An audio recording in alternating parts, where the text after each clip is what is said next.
And you see, he uses it like a finger. He grips things and brings it into his mouth. It's what we call prehensile. How he feeds in the wild is he will wrap that tongue around a branch, strip all the leaves from it, and just move on to another one. And that's why it's that purplish blue color that is called melanin to protect it from being sunburned. So they do spend so much time with their tongue sticking out. All right, so does anyone else need to feed him? Are we good? I see a couple carrots, so nobody else wants to try? Okay, it's your only chance to feed a giraffe. All right, we're good. All right, guys.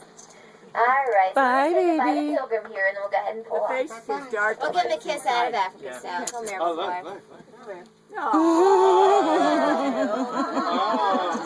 All right, let me spoil it. Bye, one more time. baby. We'll take off. Not Come fair. here, big guy. What a good boy. It's Thank you. It's not fair you feed him and those babies are standing there watching. You know, there's a reason I do it, though.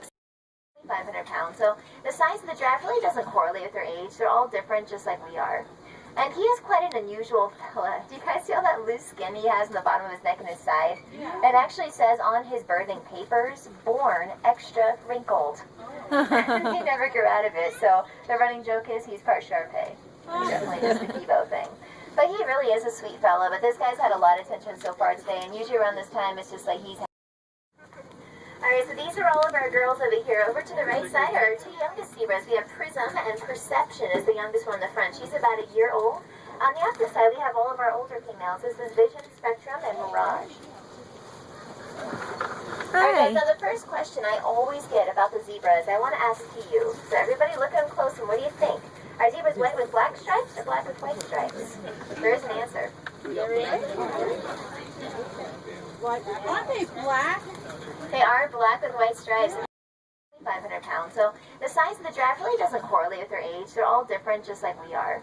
And he is quite an unusual fella. Do you guys see all that loose skin he has in the bottom of his neck and his side? Yeah. It actually says on his birthing papers, born extra wrinkled. He never grew out of it, so the running joke is he's part Shar-Pei. He definitely does the Kibo thing. But he really is a sweet fella, but this guy's had a lot of attention so far today, and usually around this time it's just like he's... Look, there are too many injuries to keepers. These guys are widely known as the most aggressive hoofed animal to work around. And what makes them that way is just an instinct to attack things that scare them. So if you were to get out and approach them, they're not going to run away from you. They're going to charge right at you with those horns out. So you do have to be cautious with them. And actually, that attitude does make this the only type of antelope that is known to kill lions that go after them. And how they do that, if a lion starts chasing them, they allow the lion to catch up to them. And right before they reach, they stop, turn, face the lion, and really quickly drop down to their knees and do a head plant. That way the tips of those horns stick out. Lion runs right into those horns and it impales itself. It's a very, very effective design.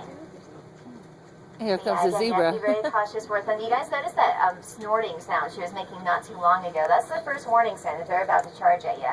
And the reason she's probably extra grumpy right now, you might notice she's looking really big in the middle. She's about to have a baby any day now. So we're really excited for her. And I think the other animals, we want her to have a baby too. But she's very cranky at this point. Don't blame her. All right, guys, let's go ahead and scoot forward. Too lazy to want to get up, but we'll see how she feels. Oh, no, she's up already. Oh, good bird. Hi, Chili. Hey, I haven't turned it on. Hi, Goofy. How you feeling? Pretty good. Alright, guys, what I really want to show you is how she eats her food. You'll see she'll pick up these biscuits and she just swallows everything whole. But watch closely. She takes them really, really fast. You want to grab these cookies? You want a treat? Here. There we go. You see, she just grabs it and just gulps it down, just disappears. They have to swallow their food whole. So you take a look at her mouth when she takes it. You'll see they don't have any teeth in their bill, so they can't chew. But to make up for that, at the bottom of that neck, they have a special organ called a gizzard, in which there's a bunch of rocks that grind up all the food for them, so they don't need to chew. And if you look at her neck now, you're going to see that whole clump of cookies start to slowly work its way down. It's right about here, so stop watching. It's like a snake swallowing something. And you will see, like I was telling you, it is her instinct to bite at anything that's in front of her face. It's just what she does, but it's not her being mean, because if she was feeling mean, she wouldn't be biting at all. Actually, what she'd be doing is kicking. Here, you take a look at that, or her feet. You see that big claw she has, the end of her bigger toe? That's her weapon. When she feels upset, what she will do is kick forward, kind of like a giant step, and they catch you at the chest and rip down. These guys have been known to disembowel animals attacking with those kicks. But that's not something that happens often, though, because they really are a big chicken at heart. They always try to run away first. And these animals are fast. They can reach speeds of 50 miles an hour. But what's more impressive than that is she can go that fast for a full half an hour. So they're kind of like the marathon runners of the world. Now, rarely does that happen, though, because even I have to admit, and believe me, I love this bird, great personality, but they are not the brightest animals in the world. In fact, their brain is about half the size of their eyeball. So usually after into about 20 seconds of running or so, they tend to forget why they're running in the first place. So rarely do they go that long, but they can. But the reason I'm so comfortable working with this bird is because I worked with her since she was practically hatched. She came to us just a chick and was raised around us. So she knows us out here very well, is why she's so sweet. And actually what she's doing when she keeps biting at herself randomly is a social behavior. It's called grooming. When a bunch of female ostrich come together, they'll start picking at each other's feathers. It's almost like brushing your hair with your girlfriends or something like that. So that's what she's doing with me right now. She thinks I'm another ostrich out here with her. All right, well, we'll say bye right now. Feathers are sort of mangy.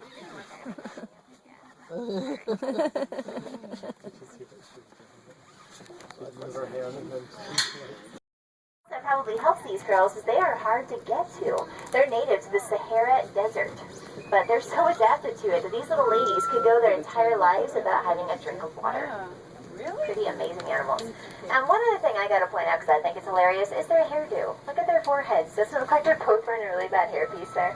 Yeah. They all have that. I don't know what it's about. They'd be nothing but a burden because it looks like they'd be heavy and uncomfortable. That's really not the case because those horns aren't solid. They're filled with air pockets, so they have a honeycomb structure.